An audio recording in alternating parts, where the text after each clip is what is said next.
How to enable spam protection on your Google Pixel device. First, go to the settings, then type in spam. Now click on enable spam protection. So when you turn on spam protection, your phone sends some information to Google, like for example the type of message that you send, but it doesn't use your phone number or like the actual text message that you have sent. Now, this will help Google figure out which messages might be like spam so that they can block it automatically for you.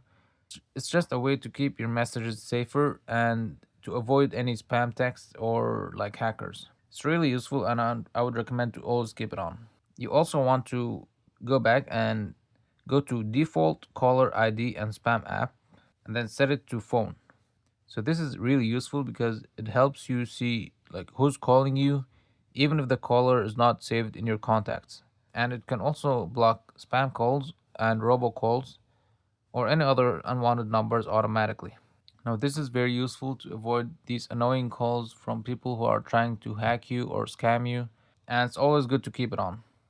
That's it for the video and thanks for watching.